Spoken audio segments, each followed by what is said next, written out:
கர்த்தருடைய பரிசுத்த நாமத்திற்கு மகிமை உண்டாவதாக. கர்த்தருடைய பிரதான கிருபையினால் கழிந்த 2024 ஆண்டை காண செய்த தெய்வம் கடந்த 4 மாதங்களையும் கிருபையாய் கடந்து வந்தோம். கர்த்தர் தாமே நம்ம ஒவ்வொருவரையும் பாதுகாத்து நம்மளை பராமரித்து வழிநடத்தி வந்த தேவனுக்கு நன்றி சொல்லி, இந்த புதிய மாதத்திற்காக, இந்த புதிய மாதத்தினுடைய முதல் நாள் அதிகாலை வேளையில் பரிசுத்தருடைய சமூகத்திலே நம்மளை ஜெயமாய் நிற்க வைத்த தேவனை துதித்து, இந்த 2024 வருஷத்தினுடைய 5வது மாதத்திற்கு கர்த்தர் தருகிற ஒரு வார்த்தை, அதை இன்றைக்கு நாம் வாசித்து நம்ம இன்றைக்கு தியானித்து இந்த மாதத்துக்குள்ளே அந்த வார்த்தையை வைத்து ஜெபிக்க போகிறோம். கர்த்தர் தாமே நம்மளை ஆசீர்வதிப்பாராக.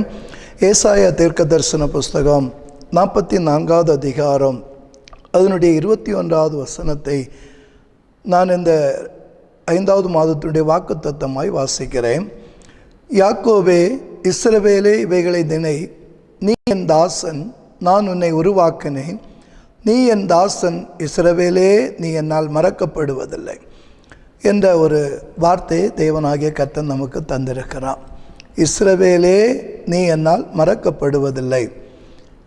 ஆமென். கர்த்தர் நம்மளை பார்த்து இந்த மே மாதத்திலே சொல்லுகிறார், நீ என்னால் மறக்கப்படுவதில்லை. ஆமென். இந்த தேசத்தின் நடுவில் எல்லா மனுக்குலங்களும் ஆசைப்படுகிற ஒரே ஒரு வார்த்தை, நான் மறக்கப்படவே கூடாது.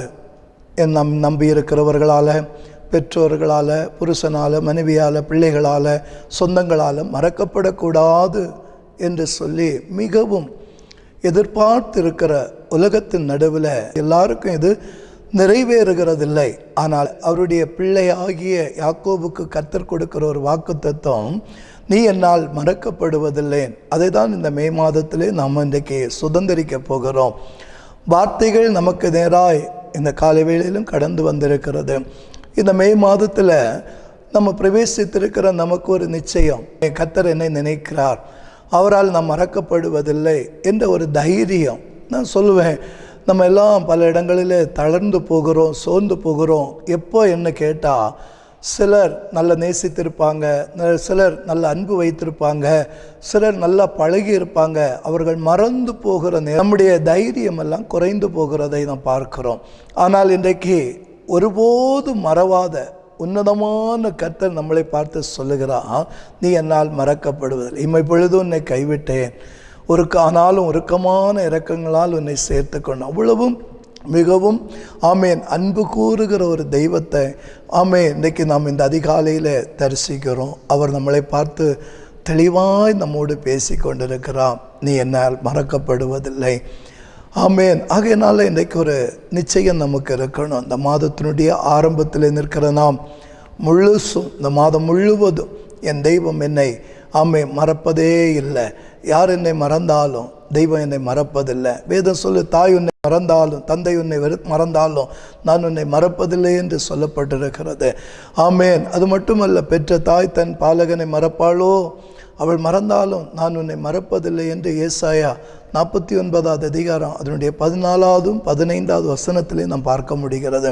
ஆகையினால இந்த காலை பொழுதில் தேவனுடைய பிள்ளைகளாகிய நம்முடைய இருதயத்துக்குள்ள ஒரு நிச்சயம் வரணும். எப்படி என்றால், என் தேவனால் நான் மறக்கப்படுகிறவன் அல்ல, நான் மறக்கப்படுகிறவள் அல்ல என்ற ஒரு நிச்சயம் நாம் உருவாக்கி கொள்ள வேண்டும் என்று இந்த காலை வேளையில் இந்த வார்த்தையை கொண்டு நாம் விரும்புகிறோம்.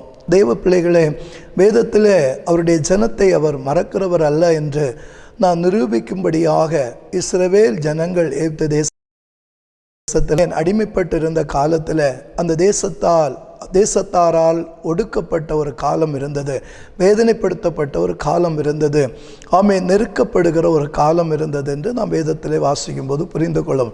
அவர்கள் தெய்வத்தை பார்த்து முறையிட்டார்கள், அல்லது பெருமூச்சு விட்டார்கள், அல்லது அழுதார்கள் என்றெல்லாம் நம்ம அந்த வேத பகுதியை வாசிக்கும் போது கண்டுகொள்ளணும். அவ்வளோ உபத்திரவத்தின் நடுவில், ஆண்டவர் என்னை மறந்துட்டீரோ, நம்முடைய ஜனங்கள் அல்லவா, எங்களை நீர் மறந்து விட்டீரோ என்று சொல்லி கதறின போது கர்த்தர் அவர்களை நினைத்தருளினார் என்று வேதத்திலே வாசிக்கிறோம். நினைத்தருளின உடனேயே அவர் ஒரு இரட்சகனை தேடினார். அது மோசையை கர்த்தர் சீனாய் மலையிலே கண்டு அவனோடு கர்த்தர் பேசி அவனை எகிப்து தேசத்துக்கு அனுப்பி இஸ்ரவேல் ஜனத்தை வழி நடத்தி வந்ததை நாம் பார்க்கிறோம். அது நமக்கு ஒரு சரித்திரம். ஏனால் அவரால் நினைவு கூறப்படுகிற ஒரு ஜனம்தான் அவரை நம்பி வாழுகிற இஸ்ரவேலர்கள். அவர்களாகிய நம்மளை பார்த்து கர்த்தர் சொல்லுகிற அந்த கால வேளையில் நீ என்னால் மறக்கப்படுவதில்லை. அந்த இஸ்ரவேல் ஜனங்கள் மறக்கப்படாமல் அவர்களுக்கு வாக்குத்தத்தம் பண்ணின பாலுந்தேனும் ஓடுகிற அந்த கானான் தேசத்தை பங்கிட்டு கொண்டார்கள் என்று நாம் வாசிக்கிறோம். அவர்களை நடத்தினார். அதே போல தான் வேதாகம் நம்மளை வேத வசனம் இந்த வருஷத்தினுடைய இந்த 5வது மாதத்தில் நம்மளை பார்த்து தெளிவாய் சொல்லுகிறது, நீ என்னால் மறக்கப்படுவதே இல்லை. ஆகையால் இன்றைக்கு நீங்கள் வேதத்தில் புரிந்து கொள்ளணும். நம்ம எல்லாரும் மறக்கப்பட்டு வாழ்ந்து கொண்டு தான் இருக்கிறோம். பல இடங்களில் நம்ம எதிர்பார்க்காத இடங்களிலெல்லாம் மனிதர்களால், உறவுகளால், சொந்தங்களால், ஏன் பெற்றோரால், பிள்ளைகளால், சகோதரர்களால் கூட மறக்கப்பட வேண்டிய நிர்பந்தங்கள் ஏற்படுகிற இடங்கள் உண்டு. ஆனால் ஒருபோதும் நம்மளை மறக்க மாட்டேன் என்று என் ஆண்டவர் நமக்கு வாக்கு கொடுக்கிறார். 1995 வருஷம் பிப்ரவரி மாதம் 26ஆம் தேதி ஒரு வியாதிப்படுக்கையில் இருந்த என்னை ஒரு சில நண்பர்களுடைய உதவியோடு என்னை அந்த ஒரு எழுப்புதல் கூடுகைக்கு கடந்து போக காரணமாயிருந்தது. அந்த கூடுகையினுடைய முதல் நாள் இரவில் கர்த்தர் என்னோடு பேசினா, நீ என்னால் மறக்கப்படுவதில்லை என்று சொல்லி.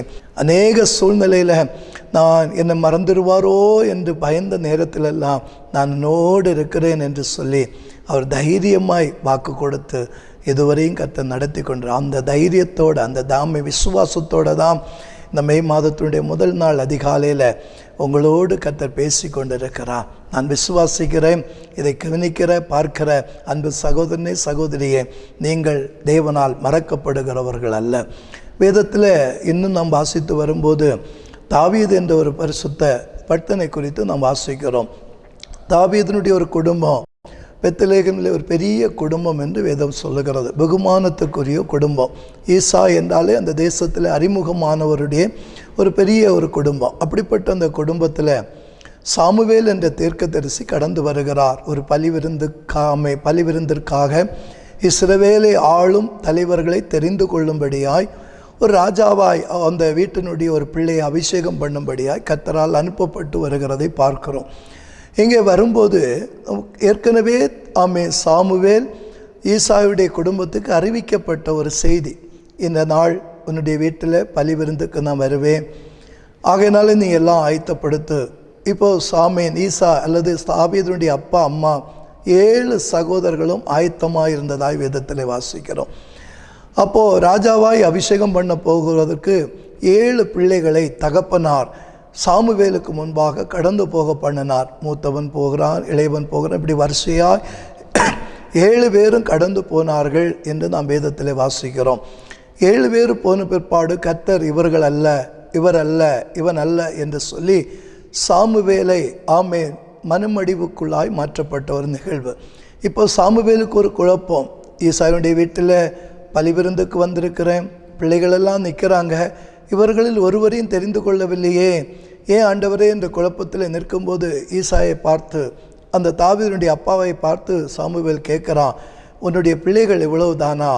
அப்போ தான் அப்பா சொல்லுகிறாரு, எல்லாவற்றிலும் இளையவன் ஒருவன் உண்டு, அவனுக்கு எனக்கு கொடுக்கப்பட்ட கொஞ்சம் ஆடுகளை மேய்த்து கொண்டிருக்கிறான். உடனே சாமுவேல் சொல்லுகிறான், உடனே நீ ஆள் அனுப்பி அவனை வரவை, அவன் வந்து சேரும் மட்டும் நான் பலி விருந்தில் உட்காருவதில்லை என்று சொல்லி அவன் காத்திருந்தான் என்று வேதத்திலே வாசிக்கிறோம். தாவீது தீவிரமாய் தன் வீட்டுக்கு நேராய் ஓடி வாசலில் வந்து நிற்கும்போதே கர்த்தர் சொல்லுகிறார் சாமுவேலை பார்த்து, இவனை நீ ராஜாவாக அபிஷேகம் பண்ணு என்று சொல்லி. உடனே சாமுவேல் எழுந்து தைல கொம்பினால் தாவீதை ராஜாவாக அபிஷேகம் பண்ணினார் என்று இருக்கு. இந்த வேத பகுதிகளை நம்ம வாசிக்கும்போது இந்த ஈசாவுடைய குடும்பம் வெகுமானத்துக்குரிய குடும்பம்தான், நல்ல கனமுள்ள குடும்பம்தான், தீர்க்கதரிசி வந்து தங்கி இருக்கிற ஒரு நல்ல வீடு தான்.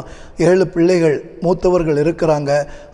இவர்கள் அண்ணமாரெல்லாம் நல்ல கௌரவமான சகோதரர்கள், பெற்ற தாய் தகப்பன் சகோதரர்களால் மறக்கப்பட்டிருந்தான் என்று தாவீதை குறித்து வாசிக்கிறோம்.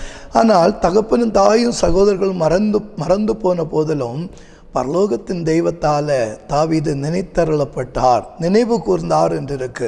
ஆகையினால இதே நிலையில் நீங்களும் நானும் தேசத்தில் இருக்கிறோம், உண்மைதான். இதை கவனிக்கிற யாரோ ஒருவர் இதே நிலைமையில் இருப்பீர்களானால் கர்த்தர் உங்களை பார்த்து தான் சொல்லுகிறார், நீ என்னால் மறக்கப்படுவதில்லை.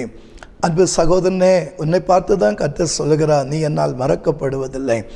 ஆமே, 95வது வருஷத்தில் அந்த இயேசு கிறிஸ்துவை சொந்த இரட்சகராக ஏற்றுக்கொண்டு நான் அவருடைய பிள்ளையாய் வாழ தீர்மானித்தேன். இன்றைக்கு 2024வது ஆண்டில் ஆண்டவருக்கு முன்னால் நிற்கும்போது சொல்லுவேன், இதுவரைக்கும் என்னை கைவிடலை, இதுவரைக்கும் என் தெய்வம் என்னை மறந்து விடலை. ஆகையினால நீங்கள் அந்த இயேசுவை, ஆண்டவரை பார்த்து, அந்த இயேசு கிறிஸ்துவை பார்த்து சொல்லுங்கள், ஆண்டவரே நீர் என்னை மறப்பதில்லை என்று சொல்லியிருக்கிறீரே, என்னை உம்முடைய பிள்ளையாய் ஏற்றுக்கொள்ளும். நான் உம்முடைய வார்த்தையை நம்புகிறேன், உம்முடைய வார்த்தைக்கு நான் கீழ்ப்படுகிறேன். அந்த வார்த்தையின்படி நீர் என்னை மறந்து போகிறவராக அல்ல, நீ நினைவு கூறுகிறவராக இருக்கிறேன் என்று கண்டு கொண்டேன். ஆகையினால இந்த காலை பொழுதில் ஆண்டவருடைய வார்த்தை இதை பார்க்கிறவர்களோடு, இதை கவனிக்கிறவர்களோடு பேசிக்கொண்டிருப்பதற்காக நன்றி. இந்த மே மாதம் முழுவதும் ஆண்டவரே இந்த வார்த்தை இதை ஆமேன் எங்கள் ஒவ்வொருவரை நீ நடத்த போகிறதற்காக ஸ்தோத்திரம். இந்த வார்த்தையின்படியே தெய்வ பிள்ளைகளை நம்ம எல்லாரும் சொல்லுவோமா, நீ என்னால் மறக்கப்படுவதில்லை என்று சொன்ன ஒரு மனிதன் சொல்லலை, ஒரு நண்பன் சொல்லலை, ஒரு பெற்றோர் சொல்லலை, ஏன் ஒரு சகோதரர்கள் சொல்லலை, பரலோகத்தின் தெய்வம் நம்மளை பார்த்து சொல்லியிருக்கிறார், நீ என்னால் மறக்கப்படுவது. இந்த வார்த்தை போதுங்க. இந்த மாதம் முழுவதும் தெய்வம் உங்களை கம்பீரமாய் நினைவு கூர்ந்து நடத்துவான். நீங்கள் துவண்டு போவதில்லை, நீங்கள் சோர்ந்து போவதில்லை, நீங்கள் வெட்கப்பட்டு போவதில்லை, ஏன் நீங்கள் கைவிடப்பட்டு போவதில்லை. காரணம், ஆமே, வாக்கு பண்ணினவர் அவர் வாக்கு மாறாதவர். கர்த்தர் தாமே உங்களை ஆசீர்வதிப்பார். கண்களை மூடுவோமாம். அன்பின் பரலோக பிதாவே, ஆசீர்வதிக்கப்பட்ட இந்த மாதத்தினுடைய முதல் நாள் காலை வேளைக்காக உமக்கு நன்றி செலுத்துகிறோம். கர்த்தர் நீர் எங்களை பார்த்து சொல்லியிருக்கிறேன், நீ என்னால் மறக்கப்படுவதில்லை என்று சொன்ன உம்முடைய வார்த்தை கொண்டு உம்முடைய பிள்ளைகள் ஒவ்வொருவரையும் இதை பார்க்கிற கவனிக்கிற ஆமே யாவரை பிதா குமாரன் பரிசுத்தாவின் நல்ல நாமத்தினால் வாழ்த்தி நாங்கள் ஆசீர்வதிக்கிறோம். இந்த மாதம் முழுவதும் இந்த வார்த்தை ஒவ்வொருவரையும் நினைவுகூர்ந்து நடத்தும், காத்துக்கொள்ளும் கூட இயேசுவின் நாமத்தில் பிதாவே, ஆமே. கர்த்தர் தாமே உங்களை ஆசீர்வதிப்பாராக. ஆமே.